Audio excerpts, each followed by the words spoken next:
I'll share my screen. Got it.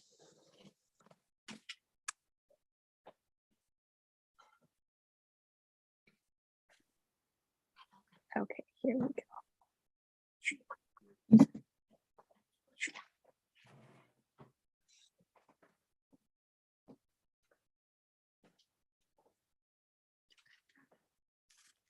Okay, and did you get a chance to read this past week, Logan? Yeah, I read the whole book. You did everything. In just one day. Oh my goodness, that's amazing. I love it. And I love when you find a good book, you just want to keep on reading and reading, right? It's hard to put it down. Yeah.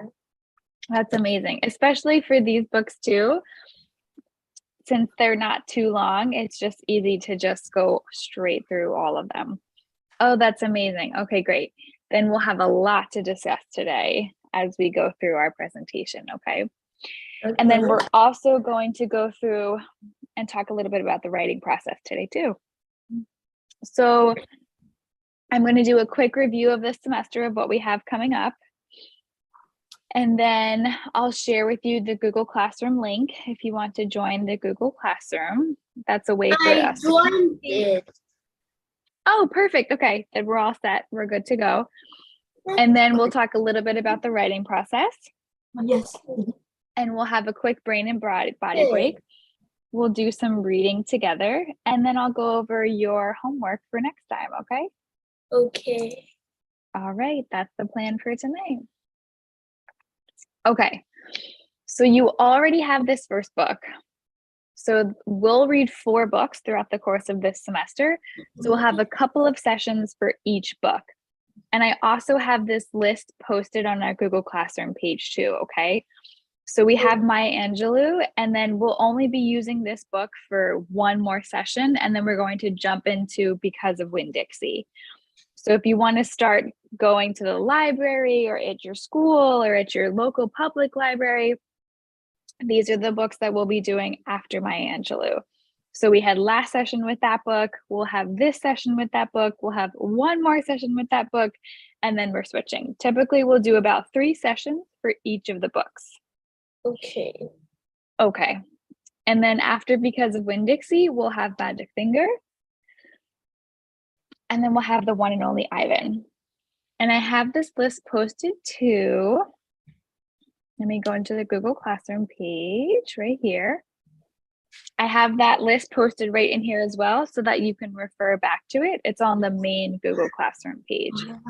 So that way you know which books to get coming up, but you have time for the rest of them. I don't want you to feel like you have to rush. It was just more so for your information, okay? Okay. Okay, cool. All right, and then I was thinking we would have some new faces here tonight. I don't know if we'll have other people join us, but we'll see. So we will read, discuss, and write about these 4 books. Friends who may be able to join.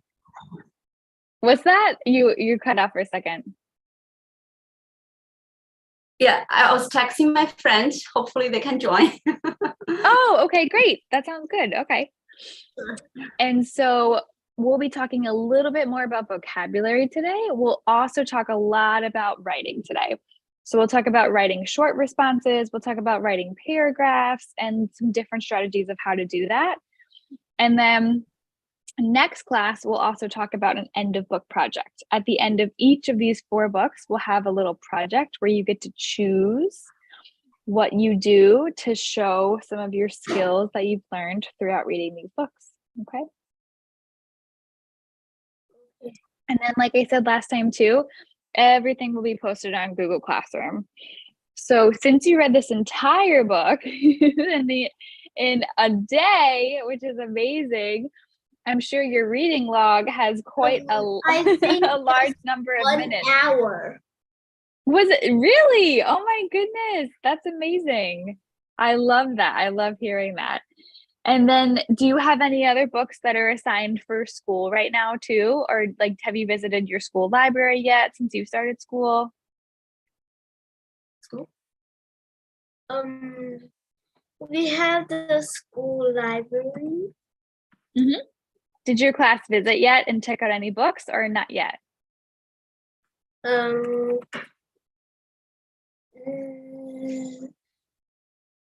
I checked books in grade 1, but grade 2 I didn't.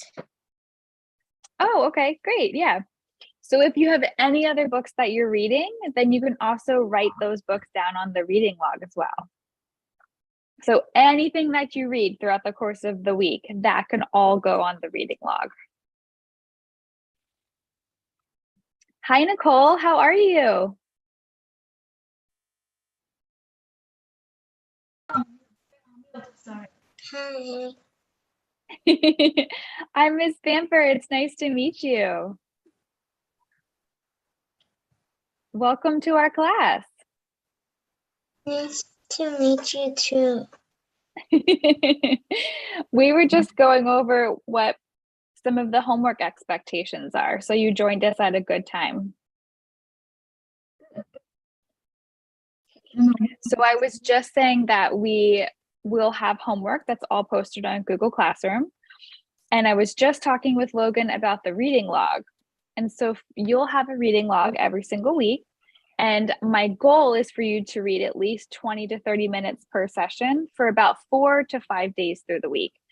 And this can be a book that I assign you. This can be a book for your class. This can be a library book, any book that you would like to use. And then we'll also look at some vocabulary words today. We'll talk about some writing strategies today. And then sometimes some of the books that we'll read, there's also a film version. And so with the film version, we'll get to watch little short clips that are associated with it. So this is just a basic overview of our class. And let me show you too. These are the 4 books that we're going to read together for the next couple of months. So we'll be together until like middle of December. And we're starting with Who is Maya Angelou? The next book we'll read is Because of Winn-Dixie. And then we'll have The Magic Finger and The One and Only Ivan. And if you've read any of these books before, that's totally fine. That's okay. The more you read a book, the more you get out of it. There's some books that I've read 25 times, 30 times, 35 times. And let me tell you, every single time I read the same book, I'm still getting more information out of it. So if you've read any of these before, that's fine. Even better, you'll have more background information, okay? And I want to give you access to our Google Classroom. Do you know how to log on to Google Classroom, Nicole? No. I'll send a link in the chat right now. So if you open up the Zoom chat, you can click on this link and it'll get you to a online classroom that we'll use together. And then you can type in, I just sent this code in the chat as well. So then that way you can copy and paste it. You can join. Before accessing. Say again? Log in Google account before accessing.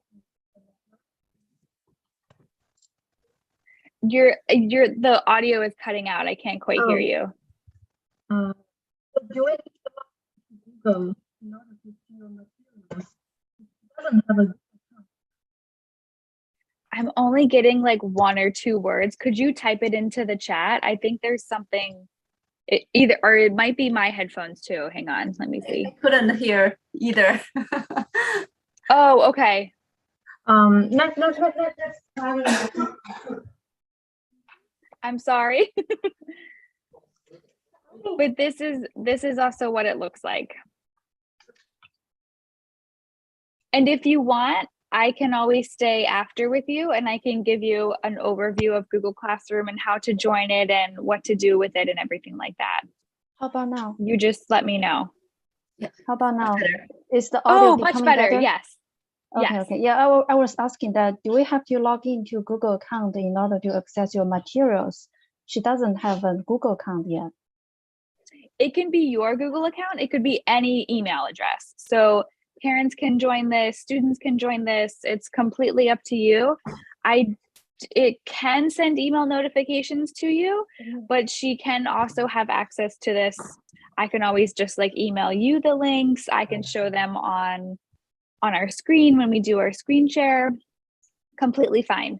Whoever you would want to have email access to this, you can just utilize a parent email, and then that way you can still share the access to it. You can also download the Google Classroom app if you have a tablet, any kind of tablet, and then she can always complete different items on there as well. I also tell families too, this is just like a way to have just a resource. So if you also just want to utilize this and then print everything and have her handwrite it all, totally fine too. I want you to use what the best version is for you. So if she's used to typing, then you can go ahead and keep typing. If she's used to handwriting things, completely fine too, okay? And same for you too, Logan. If you want to print anything out and just handwrite it with a pencil, you are more than welcome to do so. If you want to type things in, whatever you're most comfortable with. But this is just the portal of how to access all of the materials that we'll go through throughout the course of the next few months. Okay. And I also have on my portal too, I have a link to my calendar. So since you are signed up for these sessions, you are also entitled for 2 one-on-one 30-minute sessions with me. So I typically teach Monday, Wednesday, Friday evenings. So normally I have Tuesday, Thursday availability. You can go ahead and schedule in a time that is most convenient for you. This could be parent-teacher conference. This could just be one-on-one work with a student, or this could be both. It's up to you. You can have your own mini session with me if you would like.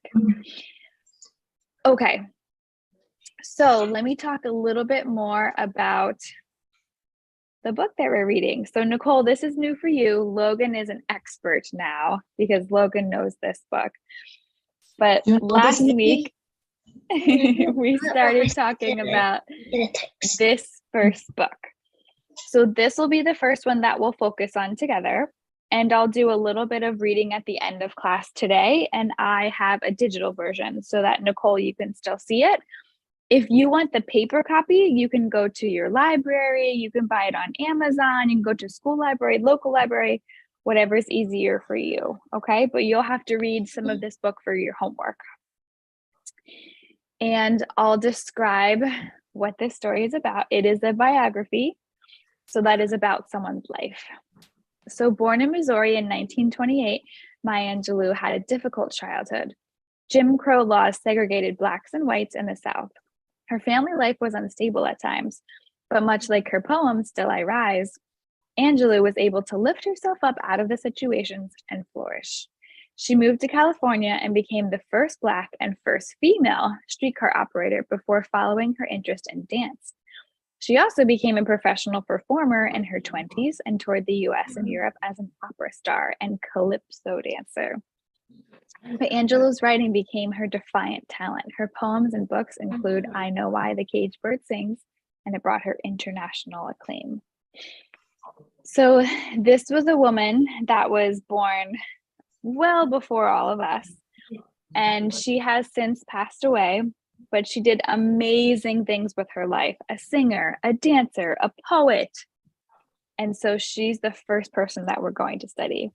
And Logan and Nicole, have you both ever written a poem before? Have you studied it in school yet or written one? Logan, you have? Did you? And Nicole, have you written poetry before or have you read poetry before? 大点声音说好吗 ？Okay， 那你说说 No, I didn't. I didn't write one. No, not okay. Well, we're gonna get a chance to do so next class. Logan, have you written poetry before or you only read poetry? I wrote poetry before. You did. Was this a special occasion for a loved one or was this something for school?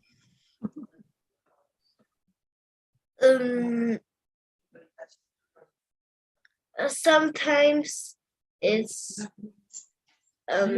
in the school, sometimes in the home. That's so great. I like that.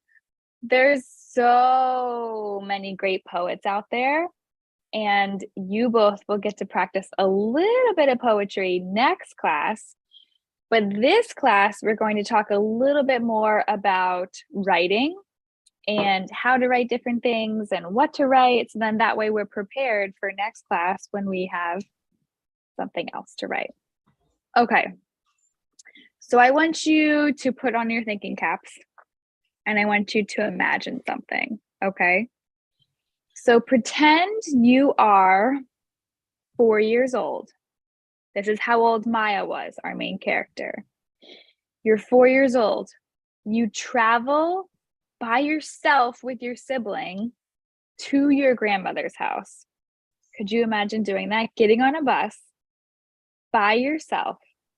You're 4 years old, and then you go to your grandmother's house and you live in the back room of a store because that's where your grandmother lives.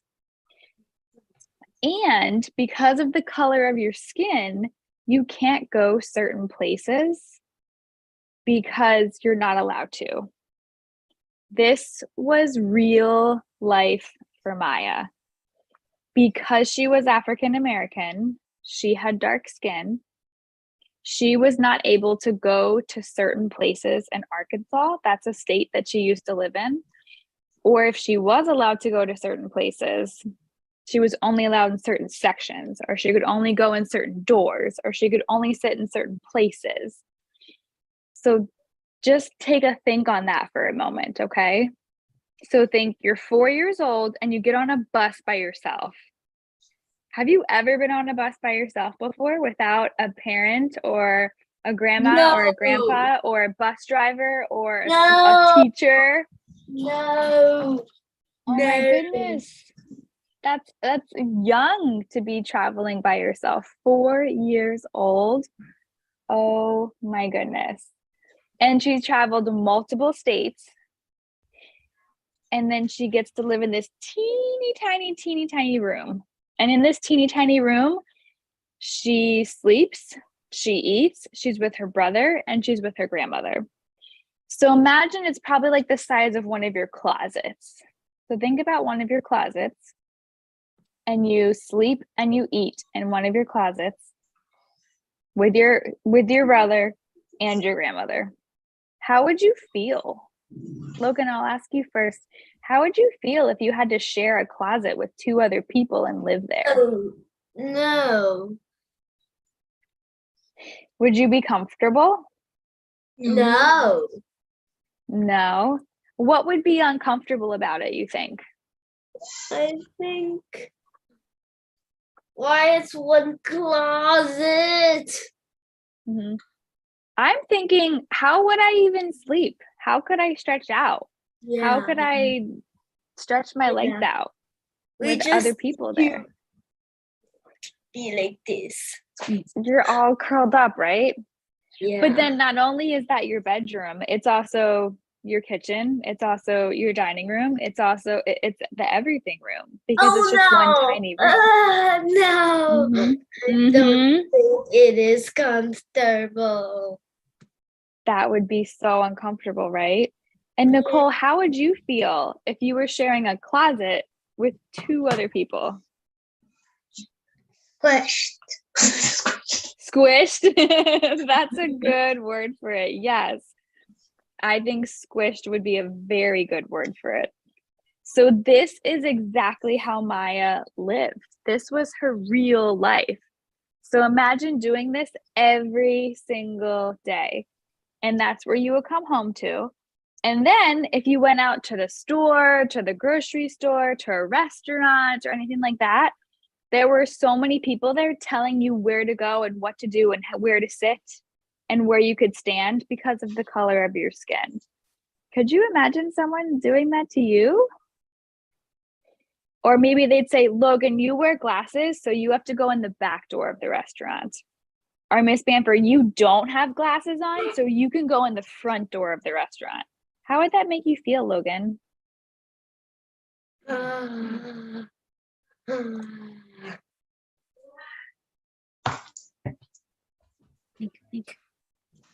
made me feel lonely. Yeah, maybe feel a little bit lonely. You see all these other people that can go in the front door of the restaurant and they don't have glasses on, but because you have glasses, you have to go in a back door of the restaurant. Yeah. That's what was happening with Maya, but it wasn't with glasses, it was with the color of her skin. And when she grew up, that's what our country was like. So based on the color of your skin, you had certain privileges than other privileges. A little bit scary, right? That was her real life. She didn't really feel that great at all. So she'd be out in public and she wouldn't feel that great because people would tell her what to do and where to go. She'd go home and she didn't feel that great because she was squished in this tiny room living with other people. And she wasn't even with her entire family. She was just with her grandmother and her sibling. She didn't have her parents there. She didn't have her other friends there. There's a lot to do there. Okay. Now, if we were to write some of our feelings down about this, what we would do is we'd go through the writing process. So we'd read a prompt, we'd think about it, we'd talk about it, what we just did, and that helps us brainstorm. So when we're brainstorming, we're getting all of these ideas out onto paper or out spoken, so that way you have the ideas out of your head versus the ideas in your head. So Nicole was saying how she would feel squished. Logan was saying how he would feel uncomfortable. These are all part of the brainstorming process. Now, once we have all of our ideas out there, I typically like to have some of the ideas on paper. So with digital, which you can draw and you can utilize a pencil, color pencils, markers, things like that. Or digitally, let me show you what this looks like. You can also do a web, but on a Google document. So let me show you what this looks like. If I go to our sessions, I can click on the Google documents. Let me go to,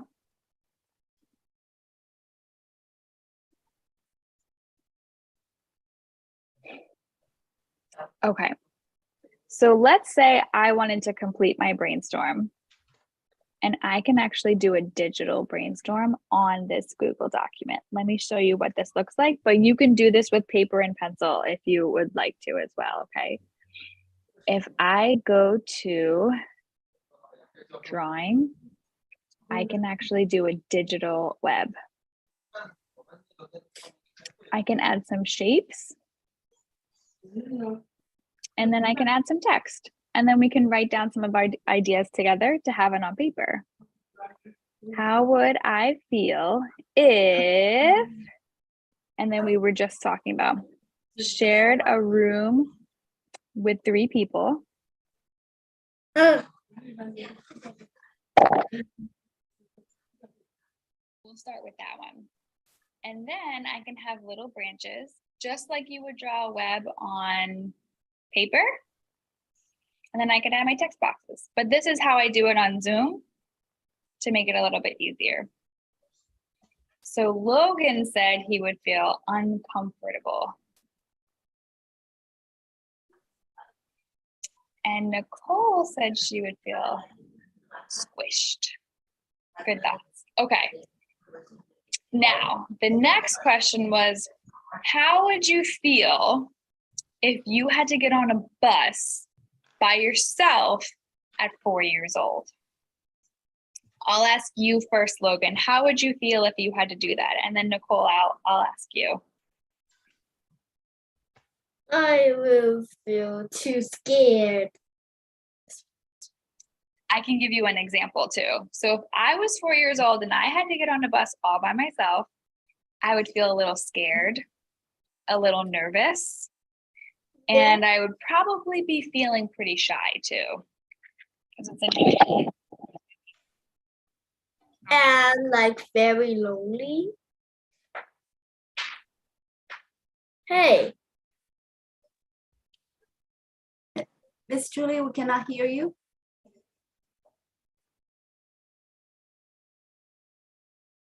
Yeah. Still no voice? Oh, there we go. I'm good. Oh, yeah, good. Thank you. Okay, sorry, buddy. My headphones died, so I had to take them out. And then I can write your answer down. Okay, go ahead, Logan. How do you feel? I Bus by yourself at 4 years old. lonely. I agree. And Nicole, how would you feel if you had to ride a bus all by yourself at 4 years old? 4 years old. 4 years old, not the fourth grade this time. Excited? Would you feel excited? Would you feel scared? Would you feel adventurous? Scared. You'd feel a little scared. Okay. So now I have my web. And now I'm going to turn some of these feelings into sentences. So with our writing process, we like to brainstorm, which we just talked about and we wrote some of our ideas down. And now we're going to draft some of these ideas. And when I say draft, we're turning them into a sentence that we're then going to edit afterwards, okay? And I'll go through the entire editing process with you too, okay? So let's start with, we'll start with Logan's. And if you shared a room with 3 people, you would feel uncomfortable. So one way I can turn this into a complete sentence, it's something I like to call TTQA. Have you ever heard of that before? No. No? Okay. It stands for turn the question around. So I have the first T, I have the second T, I have the Q, and then I have the A. So one really easy way to create a sentence from some of the thoughts you were brainstorming is to turn the question around. T, T, Q, A. And here's what I mean by that. The question was, how would I feel if I shared a room with 3 people? I'm taking that question and I'm turning it around and putting part of that question into my sentence to make a complete thought. So if I shared a room with 3 people, can you see where I'm typing here? I can make it bigger if not. Yeah, I can see. Okay, let me make it. Can, not can't. There we go, a little bit bigger. And I'll make it blue. We'll change the color. So the question was, how would I feel if I shared a room with 3 people? So I'm taking that question and I'm turning it around. If I shared a room with 3 people, I would feel, and I'll use Logan's answer first. Uncomfortable. He said uncomfortable.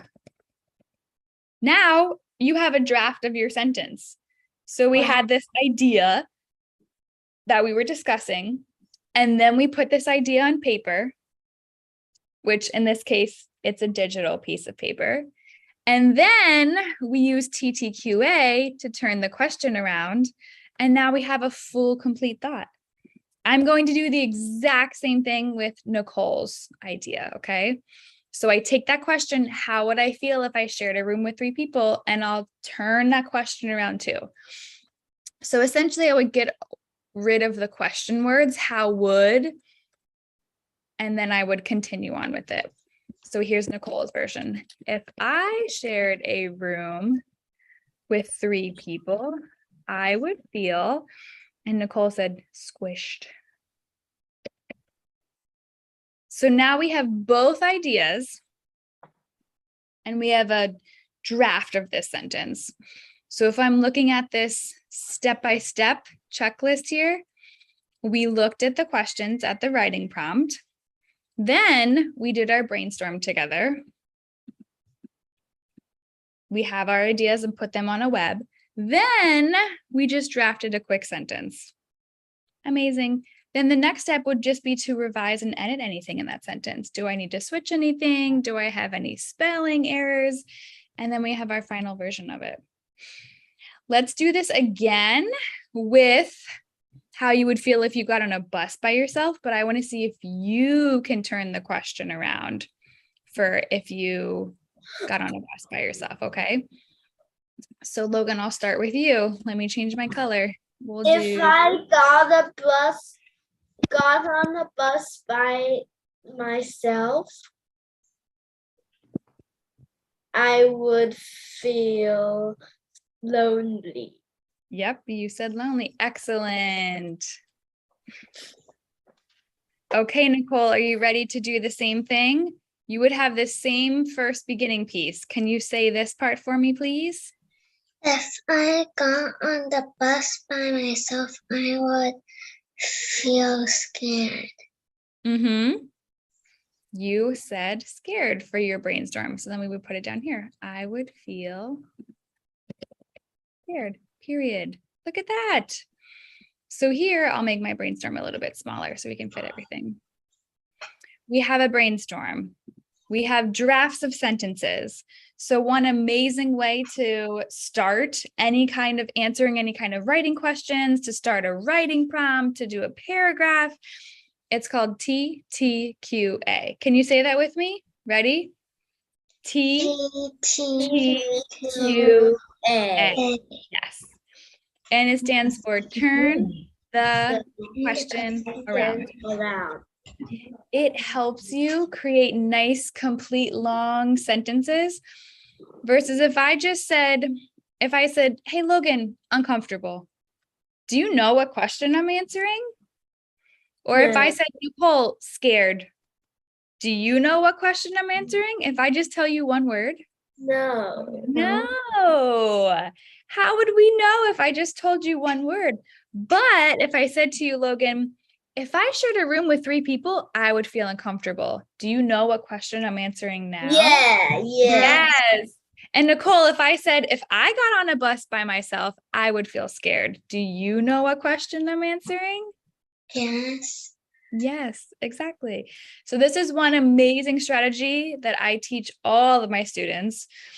So I teach students this, people that are your age, people that are 18 years old, and anywhere in between. An amazing way to answer any kind of questions or to start any kind of writing. Yeah, this is a great strategy for any age. I know, Logan, you look shocked. Any age can use this strategy. Can you believe it? Okay. No, I can't believe it. I know. It's crazy, but it's a great strategy to use. And I've been using it myself for a very long time, and I'm much older than you. Now, the next part of this writing process is to revise and to edit. Let me show you a little bit more about what this looks like. Wow. This is my handy chart. Have you ever seen what anything like cups this? is? Ah, okay. Some schools use cups. Some schools use cups. I've seen both. Have you heard of arms before? No. Ah, okay. So we're going to utilize these 2 strategies for revising your work and editing. Now, revising your work and editing your work is different because revising is making big changes to it and editing is just making small changes to it. So for revise, let me see your arms. Let me see those arms. For revise, think arms. So like it's big. You have a big, long arm. So any kind of revisions, you want to think, okay, these are big changes to my work. And then let me see you hold a pretend cup. Here's a pretend cup. That's smaller, right? So we have editing with the pretend cup. Those are little things. And then revise are much bigger. See how my arm is much bigger than my pretend cup? So revising would be big changes, editing, smaller changes. So I have arms and cups, or cups and arms. Can you do it in switch? Cup, arm, cup, arm, cup, arm, cup, arm, cup, arm, cup, arm, cup, arm. Great job. Hopefully now it'll help you remember it. Okay. ARMS is an acronym and it stands for add, remove, move, or substitute, just like in my chart here. So when we talk about adding things, you might add sentences, add words, you're changing the sentence, okay? When we talk about remove, maybe there wasn't a word you liked or wasn't a phrase that you liked, so we can remove it.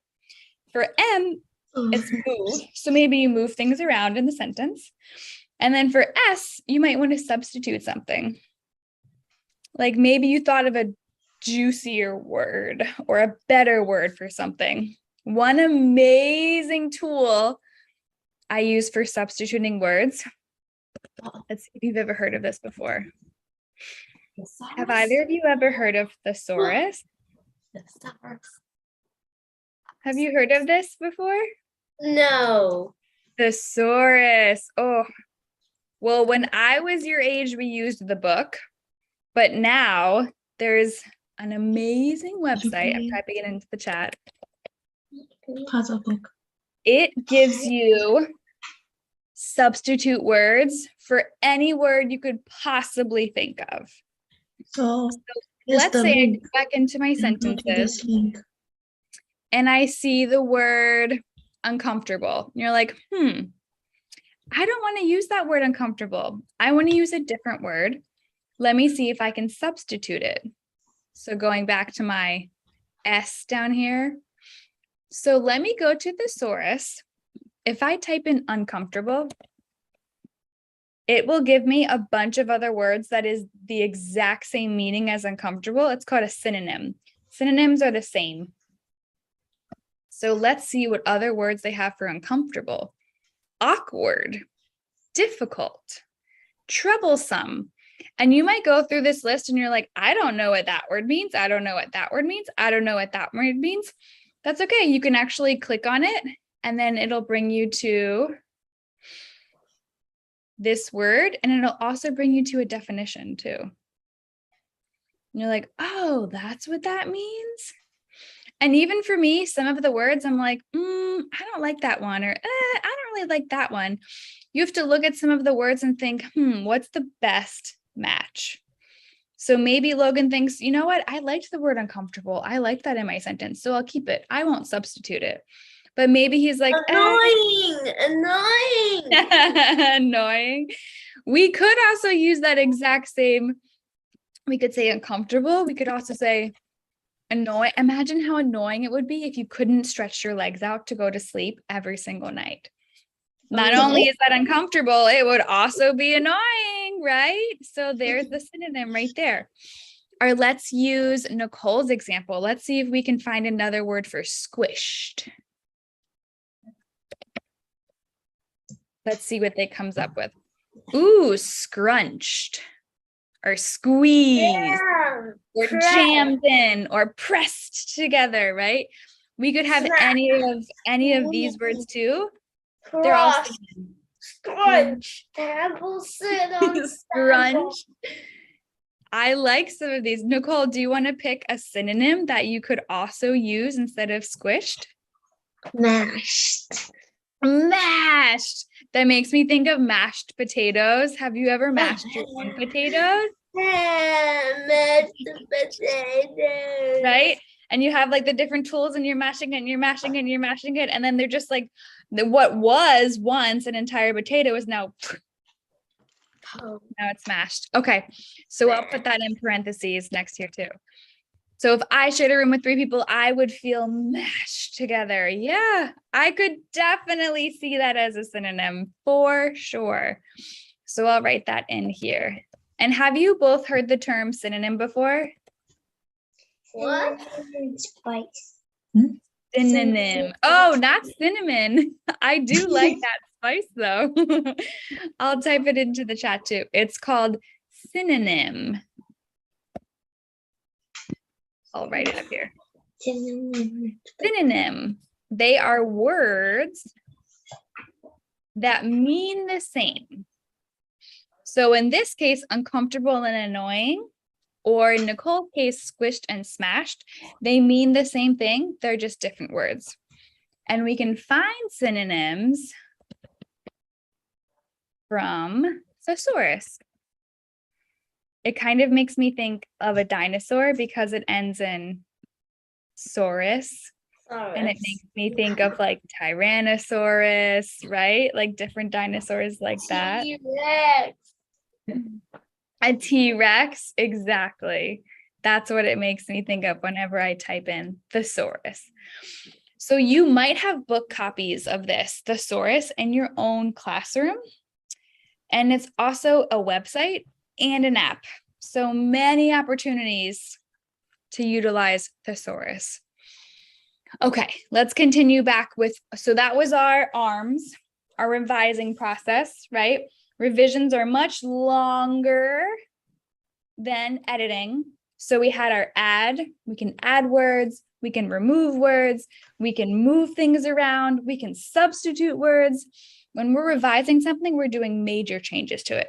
Then when we do editing, I think of cups. And if I think of a cup is much smaller than my arm. So they're smaller little edits. Maybe you have to capitalize the first letter of your sentence. That's for C. For you, usage, you want to make sure the grammar makes sense. Arms, cups. Arms and cups. So you want to make sure, do all of my tenses match? Do all the words sound good together? Punctuation, do I have a period at the end? Am I answering a question?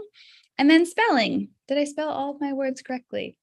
One amazing way that I tell all of my students that they can edit is by reading their work out loud. Or sometimes I have them use a whisper phone. Can you hold up your little phone? Hold up a pinky and hold up a thumb. And you can put the phone up to you. And then I have my students whisper their work into their whisper phone so that they can hear their own writing out loud. That helps with grammar and it helps you. Oh, Nicole's still talking to me. Oh, sorry, Nicole, I put my phone down. Okay, I have it up now. Okay. Normally if you're like in a classroom with all of your friends and everyone's there, that's why I typically tell students to whisper so that we don't bother other friends that might be next to us, but we still want to edit our own work. Because if you're talking like this in your class full of everyone else, it might distract them just a little bit, right? So that's why we can just whisper, because you just want to hear your voice out loud. If you're reading your work in your head, sometimes your brain tricks itself into reading what you wanted it to say, but not what it actually says. You want to know what a really common mistake I see all the time? And this one will be for Logan.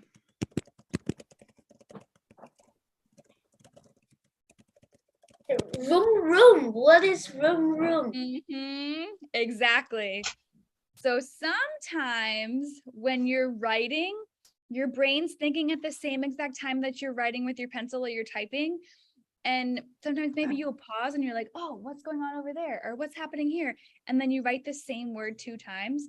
When you read it out loud, that's where you're catching. If I share the room with 3 people, I will feel, oh no. Boom. And then you hear it out loud and you're like, wait, room. Oh, I just doubled my word. Whoops. That is a really common mistake that I see all the time.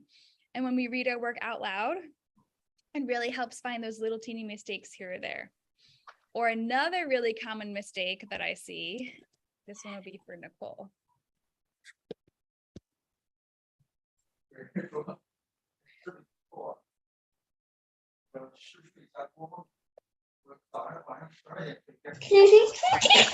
Oh, go ahead, read that out loud for me. After people, there's no space, so people would feel squish. If I Mhm. should Exactly. so So sometimes I see when students are writing on paper or if they're typing, there's just not enough space between words and it's just like do-do-do-do-do-do. I'm like, wait, what word is that? People have official question. Like, is that one word? Oh my goodness.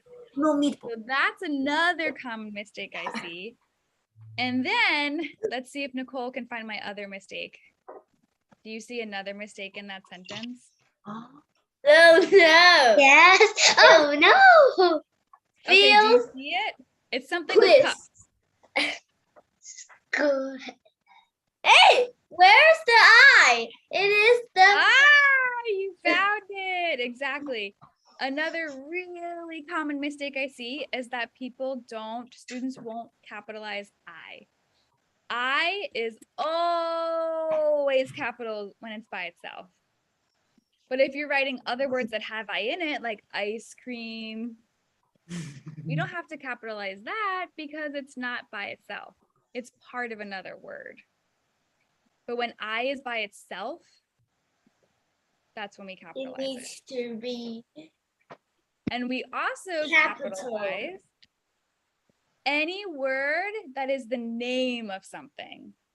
So if it's your name, name of a person, Yeah. if it's the name of a place, Name of or the name of a specific thing, yeah. those are all capital, and those are called proper nouns. Nouns. Have you ever heard of the term proper? Yeah. Yay! I love it. Okay, proper noun quiz. Would I capitalize New York City? Yeah. Logan, why would I capitalize New York City? Because it is the place. It is the name of a place. That's where I live. Where do you live? Are you in California? Are you No. in California? No, you're not. No. Where are you? Where are you? Bellevue. Bellevue, Washington. Oh, you're in Washington. Cool. Logan, what about you? Where do you live? Now Mm-hmm. now I'm in China. Amazing. I love it. Now, would I capitalize China or no? Yes. Yes. And Nicole, would I capitalize Washington? Yes. Yes. We'll let Nicole get a chance to answer. What do you think, Nicole? Yes. Yeah, I would capitalize Washington. It is the name of a place that you live. Now, would I capitalize? I noticed something up here. Would I Max. capitalize Nicole? Yes. Yes. Name of a person. Would I capitalize Logan? Yes. Yes. Name of a person. So that's another really common mistake I see is that so many of my students don't capitalize the proper nouns. Hey, Okay. teacher. So Why? let's go back to this revision. Yes. Did you have a question, Logan? Why does the sentence I see the use can there's not no Oh, because remember I deleted it because it had said room. Comma. But here's your sentence up come on, you missed a common. here. Good catch, Logan. If I shared a room with 3 people, comma, I would feel squished. Wow. You're really utilizing this. And this then visual in the end we merchandising need checklist, the aren't you? full stop. Exactly. And then we need a full stop period. So we have, for cups, for my editing checklist, I have capitalization, which we just talked about the common mistakes. I have usage. If you're whisper reading it out loud, like with your whisper phone in school, then you can catch little grammar mistakes. Like if you say room, And then we have punctuation, which Logan just helped us with commas and full stop with a period. And then we also have spelling. And if you're typing into a document, a lot of times it'll help you with spelling. But if you're handwriting in a document, sometimes the word just looks a little funny. You can use thesaurus.com or dictionary.com, and it can help you with your spelling. Okay, are you ready for a brain break? I just gave you a lot of information. Are you ready for the brain break? So we can get a little silly, loosen up before we start our next activity. Okay. This one's called nose and ear. Let's see if you can do it. We'll take a little break, give our brains a little rest, and then we'll go back to looking at revising and editing. Are you ready? Okay, you see what he's doing? So we cross our arms, we touch our nose and our ear, and then you cross it the other way. I have to think about this. Here, let me show you again. Touch, and then you cross and touch. And then you cross and touch. And then you cross and touch. And then you cross and touch. And then you cross and touch. Okay, 10 more seconds of nose and ear cross touch. It's tricky, right? Cross touch. And you have to make sure your arms are crossed. Cross touch. Cross touch. Cross touch. Okay, did your brain get a good break? Yeah. Is it ready to go now? Yeah. Yes, Nicole's ready. Excellent. Okay, let's review what we were just discussing. So we were talking about the writing process. So when you go to write anything at all, 1 sentence, 2 sentences, 5 sentences, a whole paragraph, multiple paragraphs, you will go through this process every single time. So you will look at the prompt or the question. So you're like, what do I have to answer? What is the question I have here? My final question I had here was all about how would you feel if you were to put yourself in Maya's shoes and experience some things that she experienced. And sometimes I say annotate this. Sometimes I like to highlight the question, just like I did right here. Sometimes I like to color code it or circle it. Then you do a brainstorm. So then you stop and think. You're like, okay, let me think about the question. Well, how do I feel? And that's when we had our discussion. Sometimes when you talk about different things, it helps you brainstorm and it helps your brain start moving and grooving. For our brainstorm, we did a web and it looked like this. Maybe you like to do webs for your brainstorm. Maybe you just list things like this in bullet points, or maybe you do boxes, or maybe you do circles like me. We want to have something on paper so that way you start to get some of your ideas from your head onto some type of final copy, okay? Then we start writing a draft. So then we started to put a whole sentence together. And one amazing way that I told you to draft was TTQA. Do you remember what that stands for? Yes. What is it, Nicole? Turn the question around. What is Go, Nicole. Turn the question around. Logan's cheering for you too.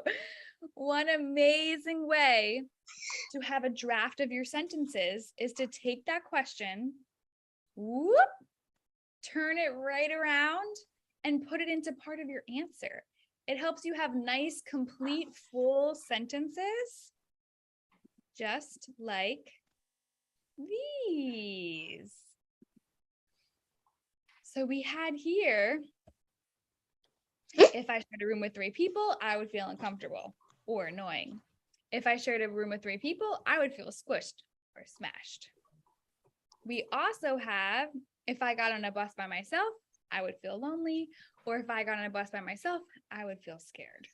So we took part of that question, we turned it around, and then we put it all together in a nice, complete, juicy sentence. Then we talked about revising and editing your work. And we used 2 acronyms. What was the first one, Logan? I'm holding it up. What is this thing attached to my body? Arms. My arm. Arms and Nicole? cups. Arms and cups. Cups and arms.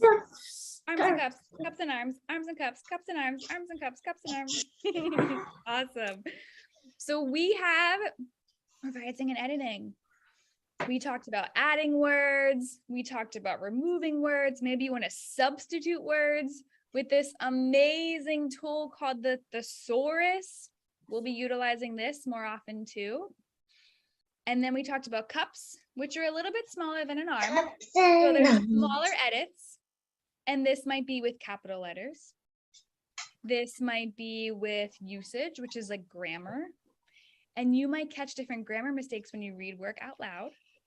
Like Logan caught my mistake when I had the same word doubled. Logan also caught my mistake when I forgot a comma, punctuation, and then spelling. So this is the entire writing process. I'm going to post this writing class process on Google Classroom for you to take a look Oh at. no, Google And Classroom. everything that we've talked about will go on your Google Classroom, okay? Hey, where is it? I can't see it. It's up In here. Google I'm gonna pass it Classroom. on top. We need to. Okay, the we last need to- thing we're going to do together, we're going to talk a little bit about. Chapter 5. I read it. Reading I know, doing the you reading are. log. Done. So, for Nicole, since you're just joining us, we started reading this book last week. So if you have time to read chapters 1 all the way up through chapters 8, amazing. If you don't have time to do that before our next session, that's okay. Because I know you still have school and you still have your other schoolwork and your homework and there's other things going on. That's okay. Read as much as you can. What's that? It's okay. Because I know you weren't here last class. We want to read as much as we can. Now, the other part of your homework, before I give you a little preview of the reading, it is your reading log. With this reading log, this is what it looks like. I'm pulling it up. Oh yeah. So let's say, and I pulled up an example here. So let's. Oh, this is mine. I know, I pulled up your example. So let's say you have the week of September 12th, like what Logan has, or here I can scroll to another one that isn't filled in. So you want to tell me the week, you want to tell me which book you read on which day, and then the number of minutes. So Logan already has started it from last week. And then this is if you read an article for school, if you read one chapter for school, if you read a short little, like even if it's just like a couple of paragraphs, if you read for 5 minutes, I want you to write it down on here. That way it gives me a better chance of seeing what you're reading. Oh yeah, I can't see mine. I know, I can see yours. That's because I just clicked on it. Oh, I can't. And then if you keep scrolling down, I just have the same thing for every single week. Oh no, oh no, oh no. Now the other part to this, which Logan knows, but Nicole, I'll tell you. The last part to this reading log is, did I talk with a family member or a friend about what I've read? Oh I no. have that here because it helps build your comprehension, your vocabulary, when you talk to someone else about what you've read. And it's okay if you don't do this every single time. That's okay. But the more we talk about what we read, the more it helps us understand. And the more it helps us build our fluency skills and our vocabulary skills and our comprehension skills and everything like that, okay? And then we actually already completed the writing prompt together. So you just have to read and do the reading log. And that'll be it for this next session, okay? And then if you want to stick around for 2 more minutes, I can give you a little preview of what our novel looks like. And this is starting on chapter 5. Let me share my screen. I actually have a digital version of this that I'm going to show you.